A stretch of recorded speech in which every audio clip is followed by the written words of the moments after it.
Hello everyone, आज हम करने जा रहे हैं कंपनी लॉ का first chapter, that is company law, it's meaning, nature of a company and corporate personality. Means ये हम जो है सेक्शन ए का बहुत ही इंपॉर्टेंट क्वेश्चन जो है आज कवर आउट करेंगे, that is features of company, या हम कह सकते हैं करेक्टरिस्टिक्स ऑफ अ कंपनी। ये बहुत ही इंपॉर्टेंट क्वेश्चन है GNDU एग्ज़ाम में, थर्ड सेमेस्टर में हर बार जो मोस्टली ये रिपीट होता है। सो आज हम इस क्वेश्चन को करेंगे। इस वीडियो में हम ये क्वेश्चन जो है वो बुक से समझेंगे। नेक्स्ट वीडियो में हम ये क्वेश्चन जो है वो उसका ओवरव्यू अपनी मैं जो है नोट्स है वहाँ से आपको दिखाऊंगी। सो सबसे पहले डेफिनेशन है सेक्शन 2 सबसेक्शन 20 की कंपनीज एक्ट 2013 में गिवन है कि कंपनी क्या है, वो कंपनी जो किसी भी प्रीवियस लॉ में या कंपनीज एक्ट 2013 के लॉ में रजिस्टर्ड है तो उसे हम कहेंगे कंपनीज। ये डेफिनेशन प्रॉपर नहीं है, इसमें कोई मीनिंग क्लियर नहीं हो रहा है, इसीलिए हमने अपने एग्जाम में ये तो लिखनी है, उसके साथ साथ ये भी लिखनी है लॉर्ड जस्टिस लिंडले की डेफिनेशन, जो बहुत ज़्यादा इम्पॉर्टेंट है। और इस डेफिनेशन से हमें अच्छे से क्लियर होता है कि प्रॉपर मीनिंग क्या है कंपनी का। सो लॉर्ड जस्टिस लिंडले कहता है कंपनी क्या है, association of many persons who contribute money और मनी इज वर्थ। हमने इसको जो है वो तोड़ तोड़ कर समझेंगे। सबसे पहले कंपनी क्या है, एक एसोसिएशन है बहुत सारे लोगों की, बहुत सारे लोग जो इकट्ठे होकर आए हैं जिन्होंने पैसे को कंट्रीब्यूट किया या पैसे की वर्थ को। इट मीन्स जहाँ कोई बिल्डिंग दे दी, किसी ने कोई अपना नाम दे दिया, ऐसे। So company is an association of many persons who contribute money और money is worth to a common stock. To a common stock means एक कॉमन पर्टिकुलर जगह पे उन्होंने लगाया, दैट इज एक बिजनेस में उन्होंने, हम कह सकते हैं कि कॉमन जगह पे उन्होंने पैसा अपना इन्वेस्ट किया, employed for a common purpose, और इनका पर्पस भी एक ही है। The common stock so contributed is denoted in money. ये जो कॉमन स्टॉक है, इसको जो उन्होंने कंट्रीब्यूट किया इसे हम डिनोट करते हैं मनी की फॉर्म में, और यही आगे चलकर जो है वो कैपिटल बन जाती है कंपनी की। मीन्स जो पैसा वो लेकर आए हैं वो मनी की फॉर्म में होता है, और वही आगे जाकर जो है वो कैपिटल फॉर्मेशन होती है कंपनी की। और जो पर्सन्स कंट्रीब्यूट करते हैं, द पर्सन्स हु कंट्रीब्यूटेड और टू whom इट बिलोंग्स, या जिसकी मनी होती है, उन्हें हम कहते हैं मेंबर्स। और proportion of capital to which each member is entitled is his share, कि वो कितना प्रोपोर्शन में कैपिटल लेकर आया वो उसका शेयर होगा कंपनी में। अगर वो 50,000 लेकर आया, 50% शेयर है किस according. So shares are always transferable although the right to transfer is often more or less restricted. Means ये जो शेयर्स है वो ट्रांसफर कर सकते हैं, चाहे उसकी राइट उन्हें उन्हें शेयर ट्रांसफ़र करने की राइट होती है, चाहे कम हो या ज़्यादा हो। जैसे यहाँ पे हम एग्जांपल ले लेते हैं, ए एक कंपनी और एक कंपनी है बी। अब एक्स जो था उसने पहले शेयर्स लगाए ए कंपनी में, अब वो चाहता है कि वो ए कंपनी में शेयर्स ना लगाए, ए कंपनी में जो उसने कैपिटल लगाया है वो अब वापस ले ले और वो कैपिटल अब वो बी में लगाए। तो ये जो उसके पास राइट है ये उसके पास है, चाहे उसके पास, जैसे उसने ए में 50,000 लगाए, चाहे उसके पास, ये हम कह सकते हैं, यहाँ पे वर्ड लिखा ना often more or less restricted. More or less restriction का मतलब है चाहे तो वो सारा का सारा यहाँ पे शेयर ट्रांसफ़र कर ले, या हो सकता है कि 50 में से वो सिर्फ 25,000 ही ट्रांसफ़र करे, बाकी उसको ए में ही रखना पड़े। सो इस डेफिनेशन से पूरा प्रॉपर जो है वो मीनिंग क्लियर होता है हमें कि एक कंपनी क्या होती है। तो ये डेफिनेशन बहुत इंपॉर्टेंट है, इसको रट लो। अगर आप इसको पार्ट्स में लर्न करोगे तो इजी होगी। जैसे कंपनी है, N association of many persons, बहुत सारे पर्सन्स ने मिलकर बनाया, उन्होंने क्या कंट्रीब्यूट किया, मनी, एक कॉमन स्टॉक में लगाया एक कॉमन पर्पस के लिए, और ये कॉमन स्टॉक जो है आगे जाकर कैपिटल बनेगा कंपनी की। और जो लोग इस कैपिटल को कंट्रीब्यूट करते हैं वो होते हैं मेंबर्स कंपनी के, और इन मेंबर्स की जो कैपिटल उन्होंने कंट्रीब्यूट की होती है वो उस जिस प्रोपोर्शन में की होती है वो उस पर्टिकुलर मेंबर का शेयर होता है, जो लेस और मोर रिस्ट्रिक्शंस के साथ जो हम ट्रांसफ़र कर सकते हैं उस शेयर को। ये वाली हमने डेफिनेशन नहीं करनी, हमने बस एक ही डेफिनेशन करनी है लॉर्ड जस्टिस लिंडले की। चाहे आप ये भी नीचे बनाकर शो कर सकते हो, चाहे आप ऐसे लर्न कर लो, it's up to you. Next उन्होंने सिंपल वर्ड्स में एक कंपनी का मीनिंग दिया है, इतना से हम यहाँ से इजीली लर्न कर सकते हैं। सो पेपर में भी आप ऐसे डायग्राम ज़रूर बनाइए। कहते हैं कंपनी क्या, एक voluntary association of person, means लोग जो है अपनी मर्जी से इकट्ठे होते हैं और एक बिजनेस करने के लिए फॉर्म बना देते हैं। फॉर्म ऑफ बिजनेस है कंपनी। और ये कंपनी जो एक आर्टिफिशियल पर्सन होती है, मीन्स इसकी एक सेपरेट लीगल एंटिटी होती है in the eyes of law. Artificial person है, लेकिन ये आर्टिफिशियल पर्सन है क्योंकि पर्सन मीन्स इंसान, लेकिन आर्टिफिशियल है क्योंकि इसके इंसान की जैसे बोन्स फ्लैश नहीं है।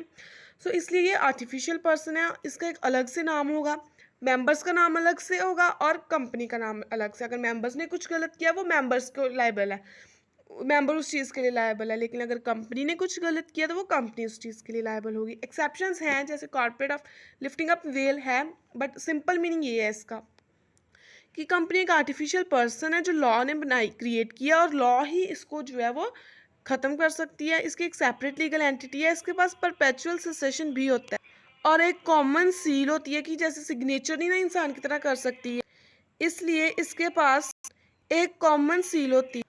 और ये जो कंपनी एक लीगल एंटिटी है, ठीक है, और बिजनेस हम इसमें करते हैं, एक फॉर्म ऑफ बिजनेस है। नेक्स्ट इंपॉर्टेंट जो पॉइंट आ गया, फीचर्स ऑफ अ कंपनी। सबसे पहला फीचर है इनकॉर्पोरेटेड एसोसिएशन। ये वो एसोसिएशन है, कंपनी कब एग्जिस्टेंस में आती है, जब इसको रजिस्ट्रेशन मिल जाती है कंपनीज एक्ट के अंदर, या ये इनकॉर्पोरेट हो जाती है। It means joint stock company है। कंपनी को इनकॉर्पोरेट कब होगी, जब वो किसी भी एक्ट में रजिस्टर्ड होगी, रजिस्ट्रार ऑफ कंपनीज में उसका नाम लिखा जाएगा। और ये जो कंपनी मेनली उन्होंने यहाँ पे पब्लिक और प्राइवेट होती है। जो पब्लिक कंपनी है उसमें मिनिमम पर्सन 7 होंगे और मैक्सिमम नो लिमिट। वही प्राइवेट कंपनी में मिनिमम 2 और मैक्सिमम कोई लिमिट नहीं है। एक और कंपनी की फॉर्म है सेक्शन 3 जो है कंपनीज एक्ट 2013 का, वो परमिट करता है OPC. It means 1 person company की, एक बंदा भी अपनी कंपनी खोल सकता है।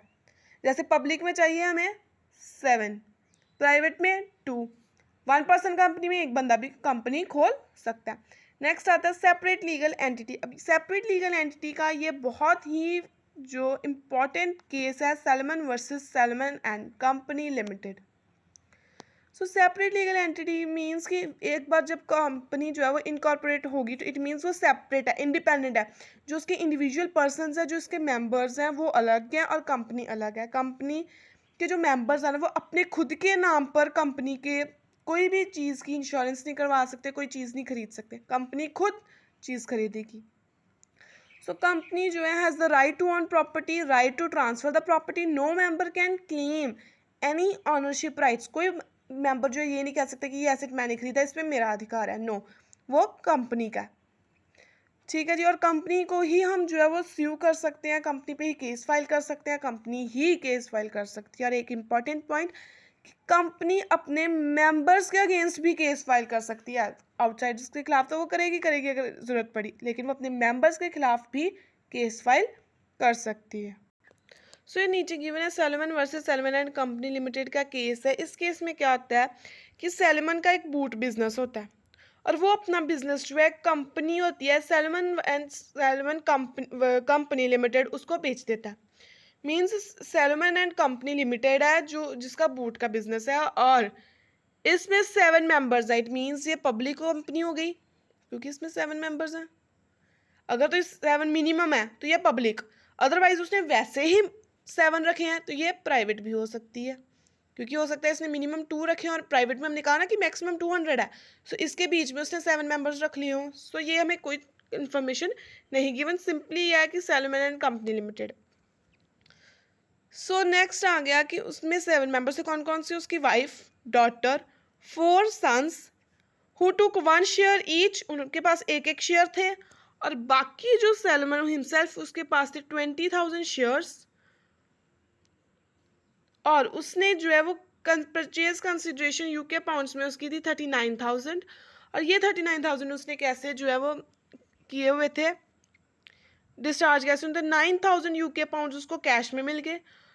फुल्ली पेड जो थे 20,000 शेयर्स थे 1 UK pound each. Secured debentures कितने थे उसके पास, 10,000 यूके पाउंड। इट मीन्स 39,000 को उसने कैसे डिवाइड किया, 9,000 उसने कैश में ले लिया, 20,000 के उसके पास शेयर्स आ गए और सिक्योर्ड डिबेंचर्स जो थे वो उसके पास 10,000 आ गए। अब उसके बाद क्या हुआ कि कंपनी की ऐसी कंडीशन हुई कि उसने वाइंड अप कर लिया कंपनी ने।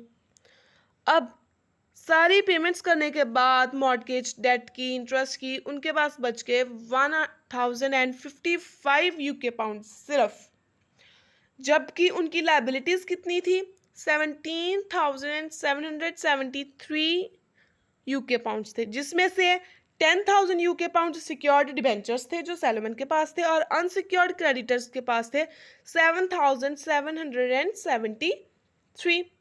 अब सैलमन के अकॉर्डिंग उसके डिबेंचर सिक्योर थे। सो जब भी हम जो है वाइंड अप के टाइम पे पेमेंट करते हैं अपनी लाइबिलिटी की, तो सबसे पहले जो सिक्योर्ड डिबेंचर्स होते हैं हम उनकी पेमेंट करते हैं और अनसिक्योर्ड की बाद में। लेकिन यहाँ पे जो अनसिक्योर्ड क्रेडिटर्स थे उन्होंने केस फाइल कर दिया कोर्ट में कि भाई ये तो सैलमन की कंपनी है, क्योंकि सैलमन एंड कंपनी लिमिटेड, सो ये सैलमन की कंपनी है, तो यहाँ पे जो है पैसे पहले हमें मिलने चाहिए, सैलमन को बाद में। लेकिन कोर्ट ने क्या डिक्लेयर किया कि सैलमन एंड कंपनी अलग अलग है। इट मीन्स सैलमन अलग है और सैलमन एंड कंपनी जो कंपनी है वो अलग है।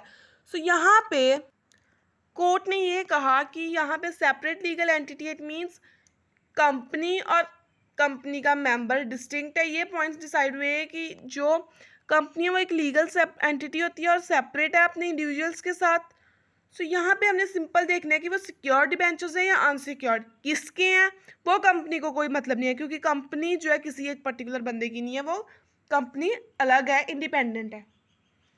सो यहाँ पे डिबेंचर्स जो थे वो सिक्योर्ड थे, चाहे डिबेंचर्स जो जितने सिक्योर्ड थे वो थे 10,000 के, लेकिन कंपनी के पास जितना बचा उसने वही पेमेंट करनी है। सो कंपनी ने सैलमन को 1,055 यूके पाउंड्स की पेमेंट कर दी और अनसिक्योर्ड क्रेडिटर्स को फिर बाद में कुछ भी नहीं मिला, क्योंकि कंपनी के पास कुछ बचा ही नहीं। सो इस केस के थ्रू उन्होंने ये समझाया, ये 1897 में हुआ था, कोर्ट में ये केस था और इसकी जो है जज ने जो डिक्लेयर किया था कि सैलमन को ही जो है वो पैसा मिलेगा क्योंकि वो सिक्योर्ड डिबेंचर्स हैं उसके पास। नेक्स्ट थर्ड पॉइंट आता है limited liability. Limited liability means you have to pay as much as you have agreed to pay, और अनलिमिटेड लाइबिलिटी का मतलब होता है you have to pay as much as you owe. Means यहाँ पे point आ गया कि लिमिटेड लाइबिलिटी मीन्स जितना आपने कहा है आपने उतना ही देना है। अब लाइबिलिटी किसी की बनती है 50,000 किसी कंपनी की, लेकिन उसके मेंबर्स की जो लिमिट है वो है 20,000 तक। इट मीन्स वो सिर्फ 20,000 के लिए लायबल हैं। ये हो गया limited liability, means you have to pay as much as you have agreed to pay. लेकिन अनलिमिटेड लायबिलिटी में क्या होता है, you have to pay as much as you. Company की लायबिलिटी 50,000 है, मेंबर के पास है ही ₹20,000 सिर्फ, और लेकिन उसकी जो बाकी की प्रॉपर्टी अगर मिला ले हम तो हमारे पास 15,000 और आ गया। इट मीन्स 35,000 जो है वो उस पूरे के पूरे 35,000 की जितनी उसके पास अमाउंट है उसके लिए लायबल है। अनलिमिटेड लाइबिलिटी में होता है कि जितना पैसा सारा देना पड़ेगा हमें, लेकिन लिमिटेड में होता है जितना हमने कहा एक प्रोपोर्शन तक, लिमिट तक। सो लिमिटेड लाइबिलिटी वाला फैक्ट जो कंपनी में आया, इसकी वजह से बहुत सारे जो फॉर्म्स थी बिजनेस की उन्होंने अपना बिजनेस जो है कंपनी फॉर्म ऑफ बिजनेस में ट्रांसफ़र कर लिया, इसी वजह से, क्योंकि कंपनी जो है वो सिर्फ तब तक ही डेट पे करती है जब तक उसके एसेट्स अवेलेबल हैं, जब तक उसके मेंबर्स लायबल है उसको पेमेंट करने के लिए। नेक्स्ट नीचे उन्होंने दिया कि अगर कंपनी शेयर्स के लिमिटेड बाय शेयर्स है तो मेंबर्स की लायबिलिटी कितनी होगी, जितनी कि unpaid value on the shares held by each member. अब एक मेंबर ने 10 शेयर्स लिए हुए हैं, उसमें से उसने ₹6 पे आउट कर दिए हैं और अनपेड है उसके 4, ये उसके अनपेड है। सो अब लाइबिलिटी कितनी है, सिर्फ इन ₹4 के लिए, क्योंकि 6 उसने ऑलरेडी दे दिए। सो लिमिटेड बाय शेयर्स में means members liability limited to the amount unpaid on shares held by each member. हर एक मेंबर के पास 4 पे अनपेड है तो वो उतने ही पे करेंगे। Limited by guarantee without share capital means जितनी अमाउंट की आपने गारंटी दी है कि मैं आपको 20,000 दूंगा, 30,000 दूंगा, उस according. Limited by guarantee and having share capital, it means यहाँ पे ये वाले ₹4 भी देने पड़ेंगे हमें, प्लस जितने की हमने गारंटी दी है 10,000 की 15 की वो भी पे आउट करनी पड़ेगी, दोनों, इन दोनों का एग्रीगेट है ये। अनलिमिटेड लायबिलिटी मीन्स जितना है सब कुछ देना पड़ेगा, कोई लिमिट नहीं है, लेकिन ये वाली जो कंपनीज हैं वो बहुत रेयर होती हैं। नेक्स्ट आ गया हमारे पास सेपरेट प्रॉपर्टी। सेपरेट प्रॉपर्टी में भी एक बहुत इंपॉर्टेंट केस है। इन क्वेश्चन में सिर्फ 2 केसेस है और ये 2 केसेस अगर आप अपने पेपर में हाईलाइट करके अच्छे से मेंशन करोगे तो आपको बहुत अच्छे मार्क्स मिलेंगे। सो यहाँ पे सेपरेट प्रॉपर्टी में क्या है कि it is capable of owning, enjoying and disposing of property in its own name. Means company जो है अपने नाम पे कोई भी प्रॉपर्टी खरीद सकती है, बेच सकती है, ठीक है, क्योंकि कंपनी एक आर्टिफिशियल लीगल पर्सन है। सो यहाँ पे Macaura versus northern assurance company limited का केस था। एम मीन्स मैकोरा, उसकी उन्होंने शॉर्ट फॉर्म लिखी हुई है यहाँ पे। मैकोरा जो था उसने सारे ऑलमोस्ट शेयर्स लिए हुए थे, होल्ड किए थे उस कंपनी के, except one of the timber company के नहीं थे उसके पास बस। He was also substantial creditor भी था वो कंपनी का, प्लस वो शेयर होल्डर भी था उस कंपनी का।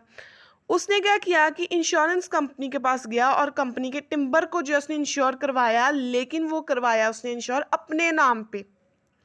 अब ये जो टिम्बर है वो उसको आग लग गई और वो डिस्ट्रॉय हो गया। अब एम मैकुरा जो था वो वापस गया इंश्योरेंस कंपनी के पास क्लेम लेने के लिए, लेकिन यहाँ पे इंश्योरेंस कंपनी क्लेम देने से मना करती है, क्योंकि शेयर होल्डर जो है होता है वो अपनी किसी भी कंपनी की प्रॉपर्टी को अपने नाम पे इंश्योर नहीं करवा सकता, चाहे वो ऑनर है, चाहे उसके पास सारे के सारे शेयर्स हो कंपनी के। इट मीन्स उसने अपने नाम पे करवाई तो उसको जो है वो इंश्योरेंस नहीं मिलेगी, उसका सारा पैसा गया। अगर यही इंश्योरेंस वो कंपनी के नाम पे करवाता तब उसको जो है वो पेमेंट होनी थी कंपनी को, क्योंकि ये कंपनी की प्रॉपर्टी है। नेक्स्ट आता है 5th point, perpetual succession. Perpetual succession कहता है कि जैसे इंसान, अगर एक इंसान मर गया तो इट मीन्स बिजनेस खत्म, नो। यहाँ पे है अगर एक इंसान मरे, चाहे पूरे के जितने 10 मेंबर्स हैं उस कंपनी के 10 मर जाए, लेकिन फिर भी कंपनी जो है वो चलती रहेगी, कंपनी का बिजनेस, क्योंकि ये लॉ ने क्रिएट किया और इसको ख़त्म भी लॉ ही करेगी, ठीक है। यही उन्होंने कहा, यही बड़ा अच्छा फीचर था कंपनीज एक्ट 2013 में आया सेक्शन 9 के अकॉर्डिंग, जहाँ पे ये था कि कंपनी जो एक सेपरेट है, अलग है शेयर होल्डर से, सो उसकी लाइफ भी जो है हम मेंबर्स की लाइफ से इंडिपेंडेंट रखेंगे। 6th पॉइंट आता है ट्रांसफरेबिलिटी ऑफ शेयर्स। इसमें है कि ट्रांसफ़र करने हैं हमने शेयर्स फ्रीली, जैसे हमने पहले पीछे जो डेफिनेशन की थी लॉर्ड जस्टिस लिंडले की, उसमें भी था ना, shares are always transferable although the right to transfer is often more or less restrict. जो पब्लिक कंपनी होती है ना, उनके पास राइट होती है कि वो जितने मर्जी चाहें अपने शेयर्स जो है वो ट्रांसफ़र कर सकते हैं, उन्हें किसी दूसरे मेंबर से परमिशन लेने की ज़रूरत नहीं है, ना ही उसका कंसेंट लेने की है। लेकिन प्राइवेट कंपनी में कुछ रिस्ट्रिक्शंस आ जाती हैं, वो प्रोहिबिट नहीं करते कि आप कर ही नहीं सकते अपने शेयर्स ट्रांसफ़र, लेकिन कुछ रिस्ट्रिक्शंस लगा देते हैं थोड़ी बहुत ही, कि थोड़े से जो है वो लेस फ्रीडम होती है शेयर्स को सेल करने की। नेक्स्ट आ गया common seal. Common seal means जैसे इंसान जो है वो पर्सन्स जो है वो सिग्नेचर करते हैं, वैसे ही कंपनी ने भी सिग्नेचर करने हैं, लेकिन ये एक आर्टिफिशियल पर्सन है, इसीलिए इसके पास एक कॉमन सील होती है। अगर किसी भी डॉक्यूमेंट के, कंपनी के डॉक्यूमेंट पे वो सील लगी है तो इट मीन्स वो डॉक्यूमेंट वैलिड है, अदरवाइज वो वैलिड नहीं है। ये कंपल्शन थी सील लगाने की, लेकिन बाद में अमेंडमेंट हुई 2015 में। अब ये जो है कॉमन सील रखनी है या नहीं रखनी ऑप्शनल है। अगर आप नहीं रख रहे तो इट मीन्स आपके 2 डायरेक्टर्स के साइन होने चाहिए कंपनी के उस डॉक्यूमेंट के ऊपर, या एक डायरेक्टर और एक कंपनी सेक्रेटरी के साइन होने चाहिए। 8th point is capacity to sue and be sued. It means जब भी कोई कंपनी इनकॉर्पोरेट होती है, उसके पास सेपरेट लीगल एंटिटी जो है वो बन जाती है, सेपरेट पर्सनैलिटी हो जाती है वो, एज वो कोई भी अगर लीगल पर्सन है तो उसके ऊपर हम केस कर सकते हैं, वो भी केस फाइल कर सकता है किसी के खिलाफ। सो सेम कंपनी के साथ है, कंपनी जो है हम कंपनी को स्यू कर सकते हैं अगर उसने कोई नेग्लिजेंस की है, कोई कॉपीराइट्स के साथ छेड़खानी की है, कोई कोर्ट का ऑर्डर नहीं माना, और कंपनी भी स्यू कर सकती है अगर कोई थर्ड पर्सन जो है उसके बिजनेस नुकसान पहुंचा रहा है, उसकी रेपुटेशन वो ख़राब कर रहा है, उसको डिफेम कर रहा है। 9th पॉइंट आता है कंपनी कोई सिटीजन तो है नहीं कि जैसे उसको फंडामेंटल राइट्स में इंजॉय करवाया सके, क्योंकि ये सिर्फ कानून की आंखों में जो है वो एक लीगल पर्सन है, दो आर्टिफिशियल है। प्रॉपर्टी होल्ड कर सकती है, किसी को स्यू कर सकती है, खुद स्यू हो सकती है, लेकिन नेचुरल पर्सन की तरह ये सिटीजनशिप एक्वायर नहीं कर सकती, ऐसा कोई भी प्रोविज़न नहीं है। सो ये थे 9 पॉइंट्स फीचर्स के। एक 10th पॉइंट हम छोटा सा ये भी कर सकते हैं, वॉलेंट्री एसोसिएशन मीन्स कंपनी जो है एसोसिएशन ऑफ पर्सनस तो है, लेकिन ये वॉलेंट्री एसोसिएशन ऑफ पर्सन का कोई कंपल्शन नहीं है कि आपने इसका मेंबर बनना ही बनना है, किसी को कंपेल नहीं किया जाता। सो ये 9 पॉइंट्स थे जो हमने किए cover out features of a company में। ये बहुत इंपॉर्टेंट क्वेश्चन है। हमें देखने में लग रहा है कि ये 9 पॉइंट्स है, इसमें लेंथ कैसे बनेगी, लेकिन जब हम मटेरियल हमारे पास इतना होता है इसमें लिखने के लिए कि लेंथ बहुत ज़्यादा बन जाती है। नेक्स्ट आगे एडवांटेजेस, इनका हम फटाफट कर लेंगे क्योंकि हमने फीचर्स को डीपली किया कि आर्टिफिशियल लीगल पर्सन है, ये एडवांटेज ही है क्योंकि अलग से सेपरेट डिस्टिंक्ट एंटिटी है ये। लाइबिलिटी लिमिटेड है, पार्टनरशिप में क्या होता था, सोल प्रोप्राइटरशिप में क्या होता था कि अनलिमिटेड लाइबिलिटी थी, सारा जो है वो देना पड़ता था, लेकिन यहाँ पे लिमिटेड लाइबिलिटी है। मेंबर्स के ख़त्म होने से बिजनेस नहीं ख़त्म होता, रुकता नहीं है, परपेचुअल सक्सेशन है। हम अपना शेयर्स ट्रांसफ़र कर सकते हैं, लेकिन पार्टनरशिप और में हम नहीं कर सकते थे विदाउट कंसेंट। इनफाइनाइट मेंबरशिप है कि जितने मर्जी टाइम के लिए आप इसकी मेंबरशिप रहो, बहुत सारे मेंबर्स भी जो है बन सकते हैं, जैसे पब्लिक में तो कोई रिस्ट्रिक्शन ही नहीं है कि आप जितने मर्जी मेंबर्स कंपनी फॉर्म कर सकते हो। परमानेंसी ऑफ कैपिटल है, प्रोटेक्शन मिल जाती है क्रेडिटर्स को क्योंकि बायबैक जो है हम कर सकते हैं अपने शेयर्स को। मोबिलाइज हो जाते हैं ह्यूज रिसोर्सेज, ऐसे बहुत सारे इसके एडवांटेजेस है, लेकिन डिसएडवांटेजेस भी हैं इसकी। इनकॉर्पोरेशन के बहुत फॉर्मेलिटीज़ करनी पड़ती हैं, हमें अपनी जो ट्रेड बिजनेस से रिलेटेड इंफॉर्मेशन वो डिस्क्लोज करनी पड़ती है।